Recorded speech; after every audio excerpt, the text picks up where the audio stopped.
This time on another stonking episode of The Gadget Show. You ain't nothing but a hound dog. Amy and Otis embark on a versus challenge like no other.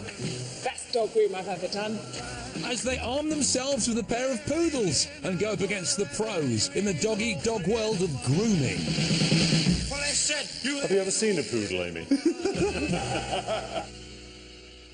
Plus, UA road tests the latest running apps. That hill is killer. And now if you do a disco move, brings the disco ball down. Otis checks out the latest in hologram technology. And if you clap and open your hands, you can actually see the individual parts. Iron Man! And John experiences the weird and wonderful world of cosplay.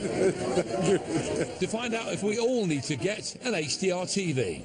Boston. Can I get a picture with you? Yes. But before all that, it's over to us to assist a viewer with a techie problem. Yes, it's Gadget Help Time.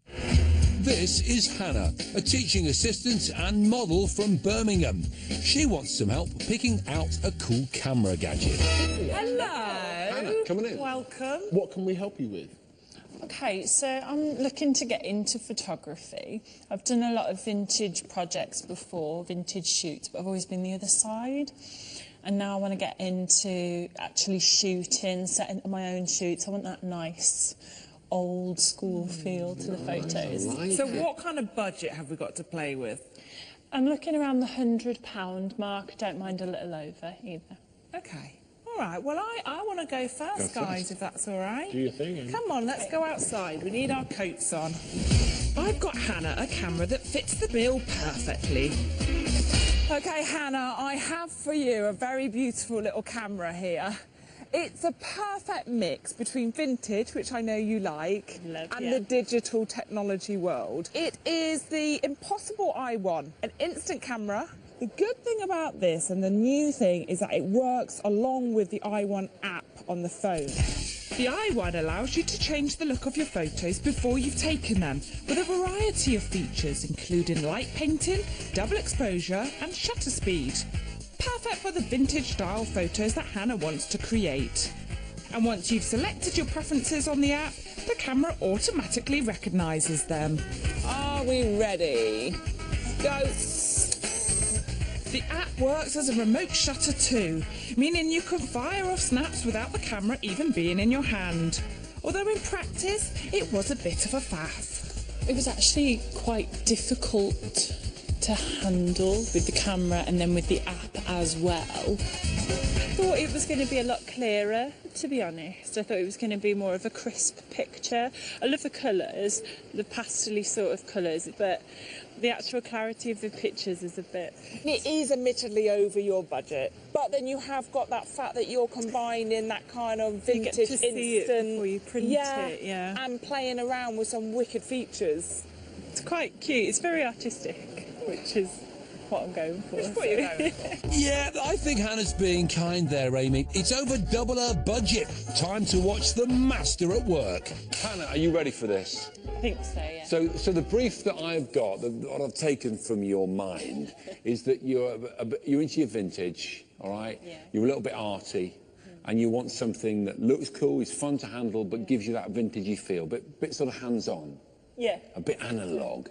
Yeah. And I think I've absolutely nailed it. I've got to say, I'm going to put my stamp on this and say that certainly I couldn't do any better than this. This camera comes in a form that you might not expect, Hannah. It's not built yet. So this is the world's first plastic DIY SLR camera. The Constructor takes around 1.5 hours to build, giving a lovely DIY feel before you've even taken a photo. It uses 35mm film, which is easy to buy and get developed, and you'll find it in places like Boots and Jessop's on your local high street. He had a build-your-own camera, which I've never heard of before. When you think about the sort of filters that you see on some social media apps on your phone, lovely old school sort of washes and effects on the photo, what they're trying to emulate digitally is what this camera does in an analog sense. That is, of course, once you've made the camera. I have one that I prepared earlier because, after all, this is television. And here it is. This is a different colour one, but have a look at that, see what you think. I like it. It's quite cute, isn't it? This little plastic fantastic is a winner, and I hadn't even delivered my killer blow. That camera actually is only 30 quid. Boom.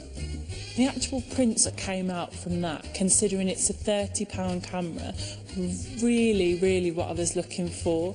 They were vintage, but they still had clarity. I like it. I like the size of it as well, because it's not too big, it's not too heavy. Yeah. It's quite light, it's quite quirky. And making it yourself, it feels a lot more personal. So it's me next, and I've got a gadget that isn't a camera at all.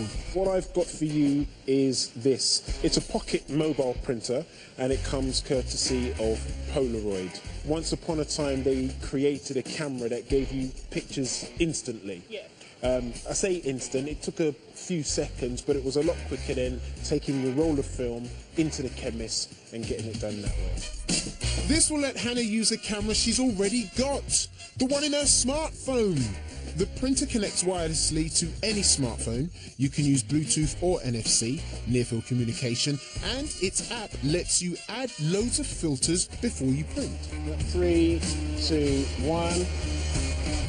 Beautiful. So we've taken a picture, we can now do lots of different things with it. So we can use different filters, you can adjust the contrast, you can basically mess around with the photograph afterwards. Look, you can even use emoticons and different messages to dress up your photo.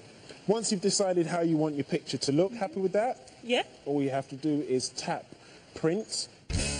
The prints are 2 by 3 inches, and its zinc technology means the ink is already in the paper, so you don't have to spend any money replacing cartridges. Here we are, look. There wasn't a lot of fuss, particularly for people that are starting out. It's a good way to get used to different apps, different filters. I think it's great. This pitch may not be perfection, but this app and this gadget will definitely be for you. The fundamental thing is it comes in 1 penny under your budget, so you can have that penny and invest it how you see fit. Right, time for us to shut her up and get snappy with the verdict. Will Hannah choose my app-controlled instant camera? My super cool DIY SLR? Or will Hannah plump for the simplicity of my smartphone photo printer? Hannah, okay, you've been out, you've been in, you've been out, okay, you've checked all that vintage gear out, some of it more vintage than others. First of all, what do you think? I really, really liked the Polaroid, the little pocket one. I thought that was so cute. Really easy to have with you, say, I don't know, if you're doing a quick shoot, you need something to hand, there you go, prints really quickly. I quite liked the Impossible device. Yes. I like the quirkiness of it, I love the look of it. The only thing was, I expected the photos to be a bit more clear. And then we had the build your own DIY SLR via lomography. There was just something really personal about it, like opening the box, building it yourself, taking the time. It's just really, really cool. So, I have to ask, whose tech are you going to go with? It's going to be the build your own camera. Yes! I think it's a great choice. I do, because, you know, we met and I chatted to you about your preferences, your budget, and I did a little bit of research, and I really think I nailed it. In fact, I did say as much to you, didn't I, during the pitch? Did you? I think I've nailed it. There's just something so personal for me about building it, and the quality was actually the better out of the 3 in terms of the pictures, which shocked me because it was only £30. What's the vintage equivalent of a mini fist pump? Great, well done. Yeah. Good choice. Nice one, Jace. Now, before the break, it's time to show you a bonkers little gadget we found for those of you with busy little fingers. This is the Fidget Cube, and the clicker buttons, joysticks, balls, dials and gears are all designed to help you stay focused. It's only available through Kickstarter at the moment, but for an investment of just under £15, one of these cute little tedium busters could be winging its way to you as soon as production begins. Beats chewing the end of a pen. Anyway, still to come, pedigree chums, Amy and Otis, head to the canine chop shop. Okay, Let's go. let's do it. But will their groom bring gloom and doom? How you doing, guys? Yeah, Yeah, really we're getting getting, that I think, style on. Yeah, we're not worried. Yeah. It's all good. And John finally gets to meet his all-time favourite Disney princess. What's your favourite pose? Pause. Yes. See you after the ads.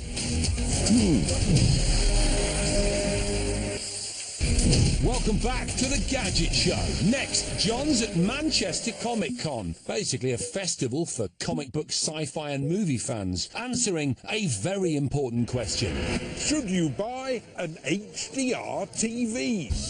Yes, there's a brand new TV format on the block, and telly manufacturers are promising it'll mean the biggest leap in picture quality yet.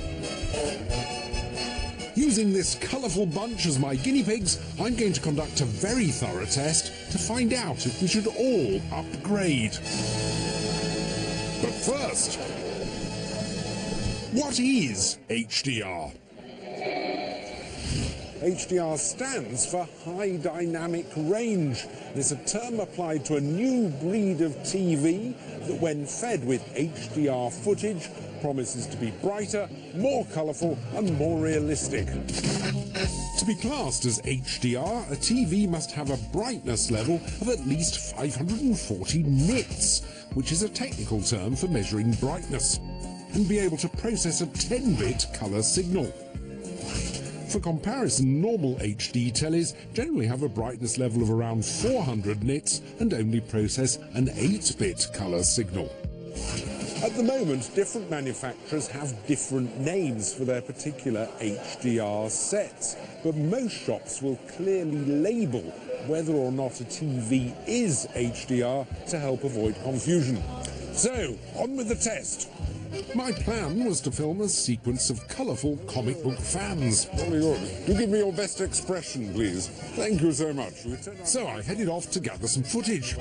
Now, because of the strict brightness and colour standards of HDR, you can only shoot HDR content on certain cameras with a wide dynamic range.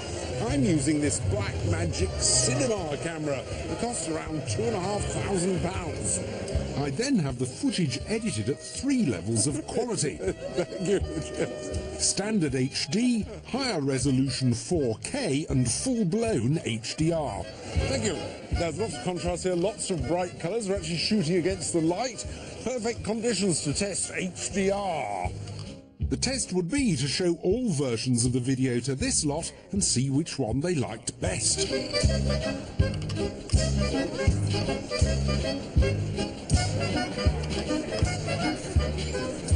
I get a picture with you?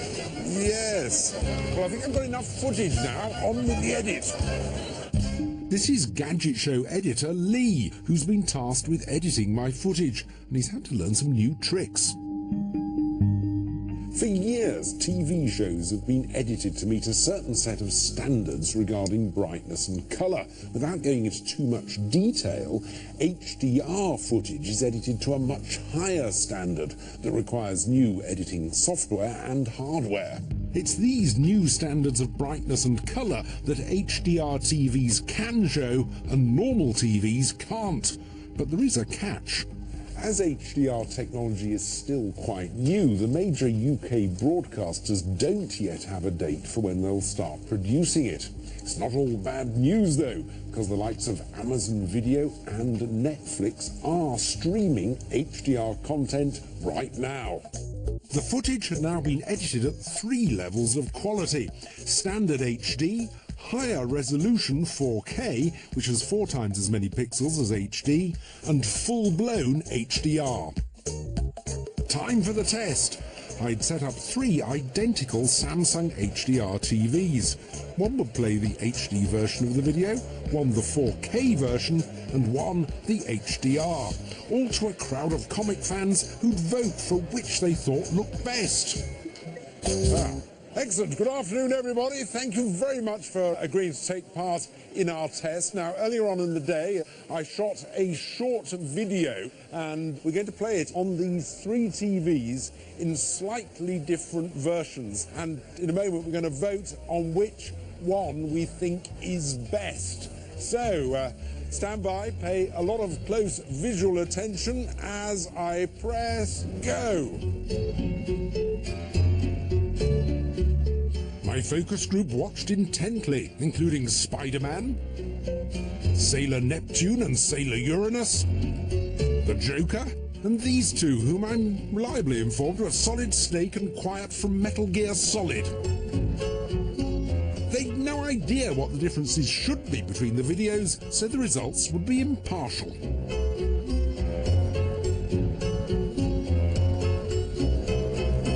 Jolly good. So, now who prefers TV1? This was the HD video and received 19 votes. Who prefers TV2? The 4K video was less popular. 17 for TV2. Finally, I counted the votes for the HDR video. 17, 18, 19, 20. So, a narrow victory for TV3. Now, this is actually the latest thing in TVs. This is an HDR TV, which could give you more dynamic range, wider range of colours, and more contrast. With the verdicts in, what surprised me was the popularity of good old HD. I actually thought the first one was best. Just like, because I thought it had more depth actually, and like I thought the colour was better. Some didn't like HDR's extra definition. The HDR I found a bit off-putting, because you could, I don't know, seeing everything in focus at once is a bit much to look at, I think. But by a tiny majority, HDR was the favourite. It seemed clearer and the colours seemed much better. Even though you're quite close to it, it doesn't look like it's full of speckles or full of pixels. So it just seemed a bit better, to be honest. While it's tricky to show you the difference, this will give you a good idea. Notice how Batman's manly stubble has more definition on the right, and also how really bright areas have more detail in HDR. A narrow victory for HDR then. I genuinely believe that HDR is a massive improvement on any TVs we've seen to date. So, should you buy an HDR TV? Yes! Next up, it's a versus challenge, and Amy and Otis are going up against a couple of expert stylists. Yes, this week we are turning our hand to a spot of dog grooming, and we'd managed to find two beautiful standard poodles who just happen to be in need of a haircut. Meet Boris and Nancy. Our professional opponents were Martin and Lee, who run First Class Lounge, an award-winning salon in Sheffield. Between them, they have over 16 years' experience of prettifying pooches and even run a professional course in dog grooming. We got into grooming just purely because of a real passion for dogs. We just like old dogs. Nice, well-socialised pet dogs. Yeah. Welcome to First Class Lounge. So, fellas, dog grooming. Why is it now so popular? Pet parents, four-legged kids. Yep. That's what we've got these days. And like to hamper them. Our challenge was to be in 3 parts. We would take on Martin and Lee at washing, drying and finally styling our pooches. So, what did the boys think of our chances? Well, they may have had the cheek, but we had the tech. We have got some super duper equipment. We've got special brushes, tables, dryers. Sounds good, but have you got the skill, guys? We don't need the skill. This is the Gadget Show. Our dogs' coats needed to be fully detangled before the first stage, washing, could begin. Come on, Boris. Just Boris. Good boy. Good boy. Okay, let's get Nancy up on the table. And poodles have a particularly thick and curly coat. Let's get her on there. Good. While Martin and Lee were using a bog standard dog brush with a lot of elbow grease, we brought out the big guns. Right, now, for Nancy's coat, we're going to use this. This is the DP Auto Dog Brush, right? Now, what this does is it brushes. Yeah. And it's connected to a vacuum cleaner so you get no fur flying about the place. Yes. So I'm going to turn on the vacuum. Okay, Nancy. Good job. Easy, Nancy, it's all good. And then turn that on. You will feel a little tug. Don't panic. This brush has a belt drive system which is specifically designed for long-haired dogs, but doesn't pull their fur. I'm not grooming. owned a dog before, but I reckon this is what you need 100% if you've got a long-haired dog. Here we are. I mean, look how easy it is. There's no fluffing. This is the future. Even our esteemed opponents were impressed.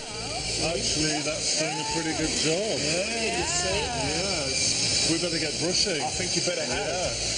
We're quite techie ourselves. We like equipment. We like new things that help us in the salon. And with her fur detangled by the auto dog brush, Nancy was ready for some suds. Oh, wonderful. Can we borrow your brush? No, you can't, boys. Get your own.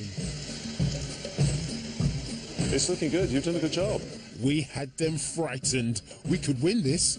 It was time to bathe our dogs, and for this Martin and Lee had something special for Boris. Customised shampoo. We need to mix up a little formula here, and he's got that beautiful sort of creamy white colour, so this is a shampoo that enhances colour. It's purple. It's purple, yeah, absolutely. It's like a blue rinse. And this is for a nice, soft, bouncy coat.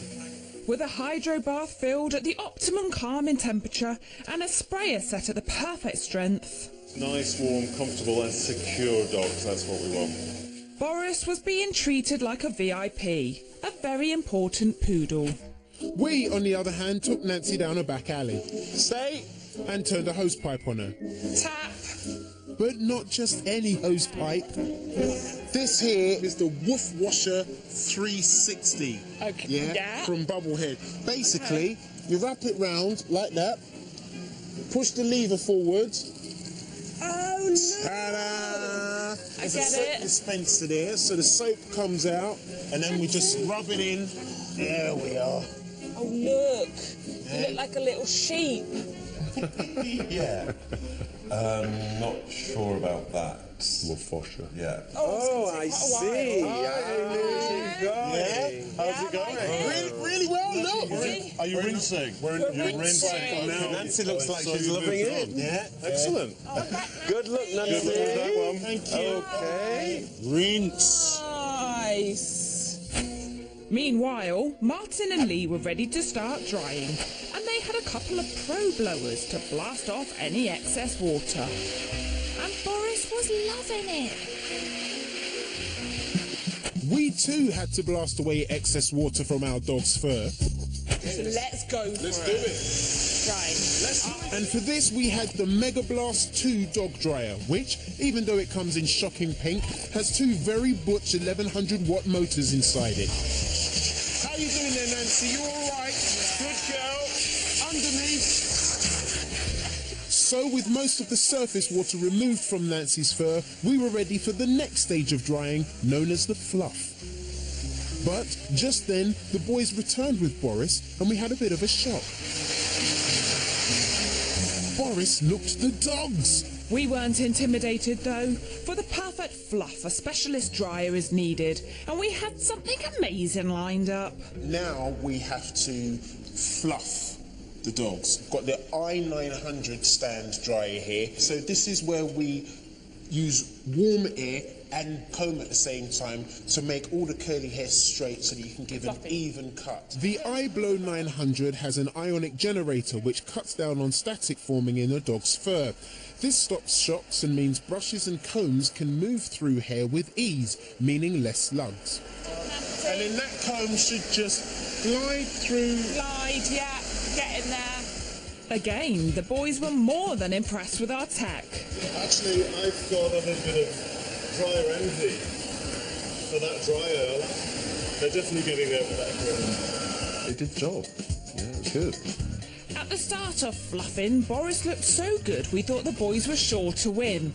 But after an hour of work, Nancy's fur looked whiter, brighter and ready for crufts. We're done. You done? Yeah. Looking good, Otis. Looking good, too right. Best dog groom I've ever done. Our opponents were clearly spooked and we were more than confident. Unless we did something really, really stupid, we had this one in the bag. Join us later to find out if, during the styling part of our challenge, we do something really, really stupid. Right, before the break, if you're a disco diva and a doggy devotee, you need to check this out. The Disco Dog is a smartphone-controlled LED dog vest. There are pre-programmed effects for the 256 LED lights, including sparkle and stripe. You can type in your own message, and if your dog strays too far from your phone, the lost dog mode is activated.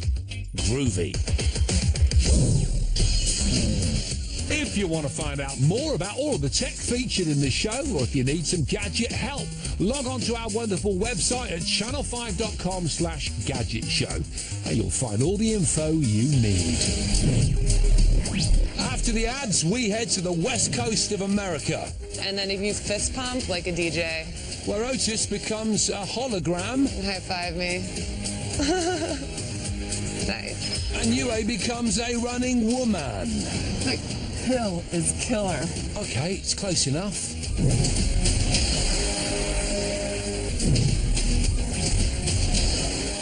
Welcome back to the Gadget Show. Next up, we're heading to the west coast of America, and Otis is in LA checking out the latest in augmented reality holograms. Here in Van Nuys, to the north of LA, close to the Hollywood Hills, a company called Ventana are merging two of my favorite technologies, augmented reality and holograms. Over the years, we've experienced the best that both of these technologies have to offer. It's beautifully smooth and simple. But now you can experience the two together, thanks to the people at Ventana who create fun commercial 2D holograms. Showing me the ropes was co-founder and CEO Ashley Crowder, who set the company up 4 years ago as a way of allowing musicians and bands to play multiple venues at the same time. We've done everything from being able to throw a ball to your favorite hologram athlete, and you get a photo that you can post on social, to keynote presentations, so if an executive can't be in Taiwan, but his hologram or her hologram can be, all the way to concerts. This was a concert we did in Chicago, and the first 30 minutes, people kept asking when the hologram was going to start, because they thought they were real. And then Ventana lit the DJ booth on fire and added all these special effects, and people freaked out, which was really cool. These super realistic projections need some top spec tech, and Ashley gave me the lowdown on the screens that display these amazing holograms. We have all different sizes. You can see our holographic foil tensioned in that frame, and that's what the image actually is on. A couple of years back, Jason witnessed a type of holographic projection tech that used a wire mesh screen to trick an audience into believing the images they were seeing were in the room with them. Oh yeah, that's amazing. The Ventana screens are made from a much more sophisticated polyurethane type of material, although Ashley was cagey about the specifics. Because it's so clear, you can have people standing behind that right next to the hologram, and you can't tell there's a screen in front of them. What's the advantage over glass? It's a lot easier to set up. It can all roll up. It folds into a road case. It's just a lot more manageable. Glass can also give you not as sharp as an image. So we've done a lot of R&D on this to get the cleanest, sharpest 4K image you can. For my first experience of Ventana, Ashley set up a small portable hologram booth and demoed how the tech could be used in a window for a department store. So this is our virtual shopping app. So just with my hands, I can control the content, look at different versions. I could see every color. So people can literally window shop. Even if the store's closed, walking by just with their gestures, they can interact and engage with a hologram storefront model or products. And of course, no self-respecting hologram would be complete without a selfie mode. Move for a minute. There you go. You get to see yourself. Yes. And so now if you do a disco move with your right hand, there you go. The disco ball comes down, and then if you fist pump with your left hand like a DJ, there you go. You can become a DJ. You can high five me. Nice. But the augmented reality had other music-related applications. So this is another hologram selfie experience we did for a music festival called Lollapalooza. And you get to be with hundreds of butterflies that you can push out of the way with your gestures. Oh, yes. I can imagine, you know, if one is feeling psychedelic, as one can, at a music festival, this would be a trip. As well as shopping, selfies and spinning out festival goers, the hologram booth allows users to become avatars and interact with new gadgets. This was for DJI at South by Southwest last year. And so if you move for a minute, and then if you lift up your arms, the drone will take off. Ah, yes. And then it will follow your body wherever you lean. See, this is how a drone should be controlled. You probably don't know this, but historically, drones and I do not get on. Oh, really? I've destroyed quite a few. Yes. And if you clap and open your hands, you can actually see the individual parts. There you go. Iron Man! I love that. Okay, so it might not be able to put me in the Iron Man suit, but I was definitely impressed with the hologram booth. Ashley, thanks so much for showing us around your office and facilities. You're doing some really exciting stuff at the moment, but what's in the future? So we're starting to install these everywhere, from movie theater lobbies, so Johnny Depp himself can invite you in to Pirates of the Caribbean 17, and malls, so you can have virtual shopping everywhere, and really just taking our software to the next level. So expect Ventana's amazing augmented reality holographic technology to be appearing somewhere near you very, very soon. Thank you, O-Dog. Now, from one side of the Hollywood Hills to the other, it's time to join UA for some techie exercise. Health and fitness is enjoying a popularity boom among people of all ages, shapes, and sizes, and technology is playing a starring role in getting us all fit.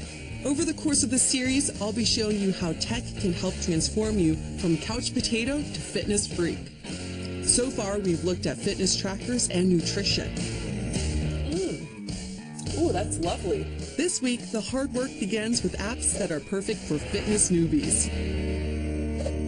First up, an app from Johnson & Johnson that's already had over 1.4 million downloads and promises to get you fit in the time it takes to boil an egg. 7-minute workout app. Yes, this app has 72 exercises and 22 customizable workouts that can get you on your way to maximum fitness in minimum time. 7 minutes of high-intensity circuit training, all using your own body's resistance. And right before you start, you can go into the workout library. It gives you an explanation of each exercise you're doing. Right.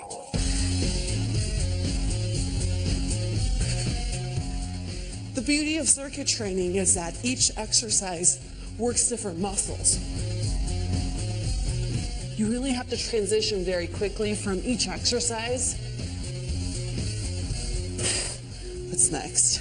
And do you see how I'm going from high intensity to lower resistance to high resistance to lower intensity?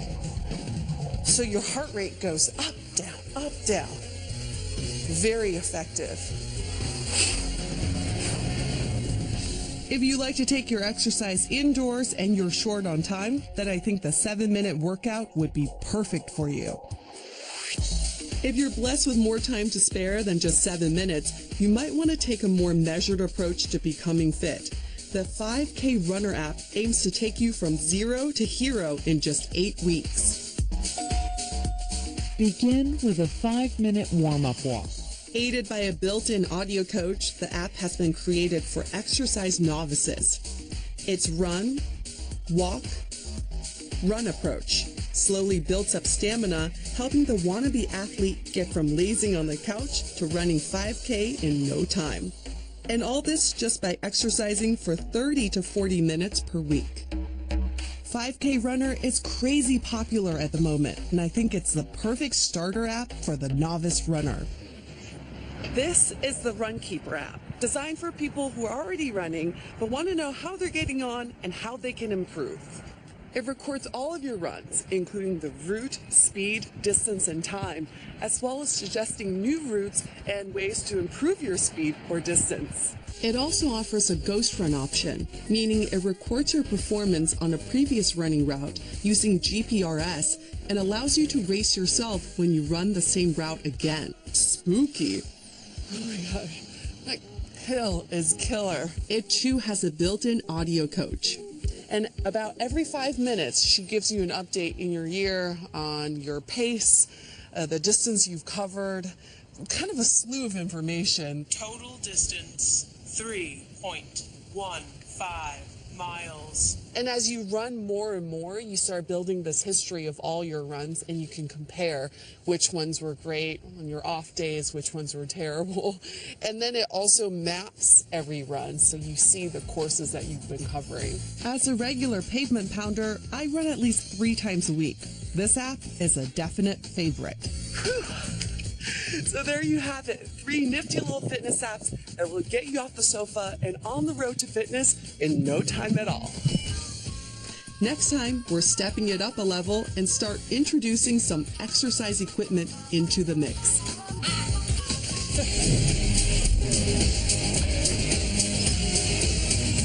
Now it's time for one of you lucky lot to win some tech. Yeah, and if you're one of those people who actually doesn't believe that someone actually gets to win our gigantic gadget giveaways, check this out.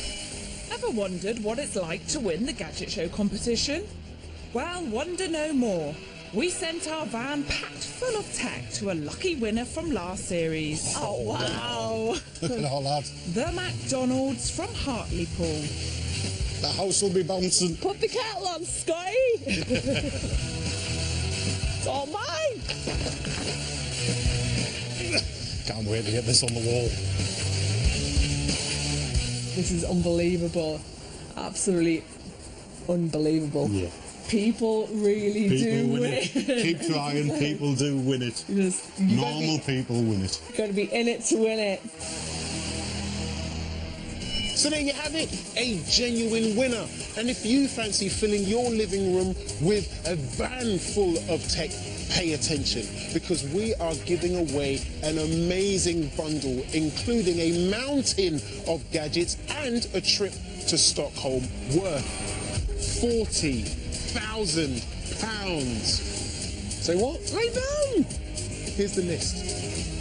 You could win an iPhone 7, an Apple Watch, a Samsung Galaxy S7 Edge, a Fitbit Blaze, and a GoPro Hero 4 with remote and memory card. A Canon EOS 80D DSLR camera with lens, a Nikon rugged camera plus SD cards for them both, an Epson photo printer, the new HTC Vive virtual reality kit, a PS4, an Xbox One with Kinect, and a Nintendo 3DS XL and games for all the consoles. Plus an Alienware Area 51 gaming PC with 28-inch 4K monitor, gaming keyboard and multimedia speaker system. A Smeg fridge freezer, a smart kettle, a DeLonghi Nespresso coffee machine, a NutriBullet juicer and food mixer, a Dyson cordless vacuum and a wireless smart thermostat with installation. A giant mountain bike, a giant road bike, a folding bike, a Garmin bike computer, bike lights and helmet, an indoor bike trainer, plus a Nordic Track treadmill with an iFit membership. A Sonos surround sound system with soundbar speakers and a sub. A Roberts DAB radio with Spotify Connect and a 12-month Spotify Premium subscription. A set of mini-rig Bluetooth speakers, a pair of Bose noise-cancelling headphones, and a pair of Sennheiser wireless headphones. EE's in-car Wi-Fi, a Microsoft Surface Book, an Apple MacBook Air, an Apple iPad Pro, an Apple Pencil and Keyboard, and 250 quid's worth of iTunes vouchers. A top-of-the-range toolkit, a rugged DAB radio, a barbecue with Essential Barbecue Toolkit, and a Husqvarna lawnmower. Panasonic 50 and 40-inch 4K smart TVs with a wireless keyboard and a Dolby Atmos surround sound system, Freeview Play and Now TV boxes, an Amazon Fire TV with 4K Ultra HD and a gift code for Amazon Prime membership, an Epson home cinema projector, a 3D printer, and 1 month self-storage to put all your prizes in. Finally, as an extra special sweetener, we're giving away a trip to Sweden, including 4 nights for 2 people in a boutique hotel, 2 tickets to the Museum of Science and Technology, a Segway tour of the beautiful city of Stockholm, and £1,000 spending money. And we'll also throw in a top-of-the-range Samsonite luggage set and a pocket MiFi to keep you connected while you're away. All in all, it's a prize fund worth a Boston £40,000. To be in with a chance of winning, all you have to do is text Gadget to 85555 or call 0902 055 5255. Or post your name and contact phone number to The Gadget Show 2402. PO Box 7557, Derby, DE10NP. Texts cost £2 plus one message at standard network rate. Calls cost £2 plus your network access charge. Lines close at midday on the date shown on screen and 3 working days later for postal entries. For rules, go to channel5.com/win and we'll repeat this information again at the end of the show.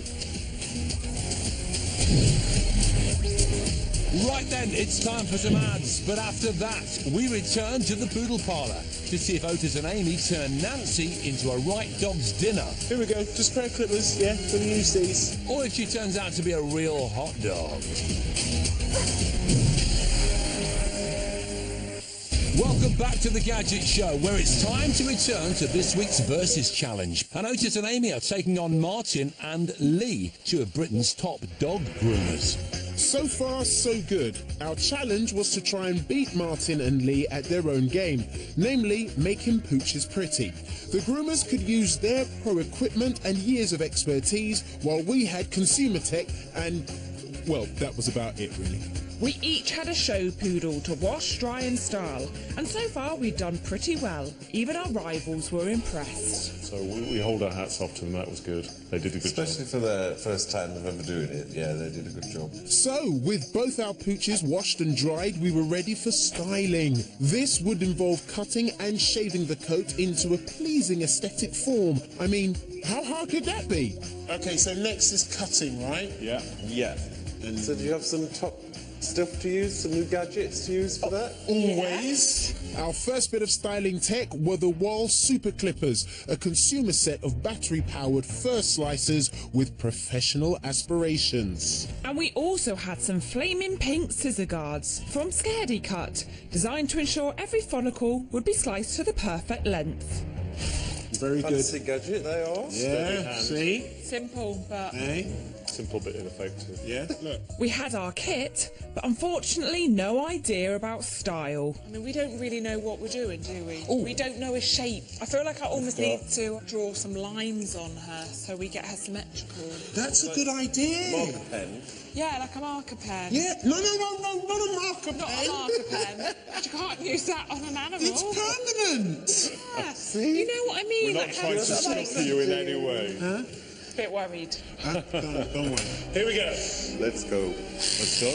Our kit was ready. It was time to start styling. Here we go. I repeat, how hard could it be? Taking a little bit. Yeah. Well, when we looked over and saw them cutting Nancy, I think we probably just thought, I'm just glad that's not my dog. Thanks for the support, boys. Like them, we had a power table to lift Nancy into position, but ours had a trick up its sleeve. This is a great table. Yeah. Any fur that comes down here gets sucked through a vacuum in this hole. Let me turn this on. Can you see? Look at that. I like it. Martin and Lee raced ahead while we got to work with both the Wall Clippers and the Scaredy Cats, though I wasn't too comfortable with them. So perhaps, unwisely, I grabbed another pair of clippers. Here we go, just a pair of clippers, yeah, gonna use these. And got to work. We had used a high-end dog shampoo to wash Nancy, and though it was good, it wasn't up to the formula the boys had knocked up. Because of this, Nancy's fur had a few lugs and the walls kept getting stuck. And it means we're making Nancy a bit more uncomfortable. How you doing, guys? Yeah, really we're getting that I think, style on. Yeah, we're not worried. Yeah. It's all good. We could see Martin and Lee's work on Boris was exemplary. We knew we were going to have to do something pretty special and quickly. We decided if we were to win, we'd have to take our styling a little off-piste. What's with this hangy bit here? Look, if you come this way, I'm trying to create a V. That's brilliant. That's amazing. Oh, nice lines, guys. They're good. Yeah, you can see it's a work in progress, but you're really getting there. When you Thank you. say very nicely, could you not do it through as that? Yeah, I don't know if they'd got a vision of what they were going to do. Maybe they just tried to over-stylise the trim. They should have kept it just a little bit more simple, I think. Maybe be more successful. So improvising with clippers, though a bold move, didn't seem to be working out so well. We were making a dog's dinner of it. I feel like she's a bit patchy. And our attempts to fix the problem we'd created seemed to... I'm just flattening out the tail. well, create more problems. Have you ever seen a poodle, Amy?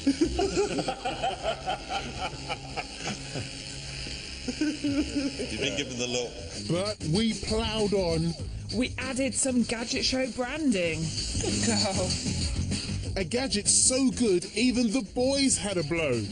Yeah, I think they take a little bit of practice, a bit of technique. But I think by the time we got to the second and third one, we were nailing it. And with these Kardashian quality blue nails... I love the toenails, my God. And some pink bows... Just give her a little bow. Yeah. We were ready for judging, but sadly, Nancy looked not so much like a prize-winning pooch. But a bit more like Britney Spears circa February 2007.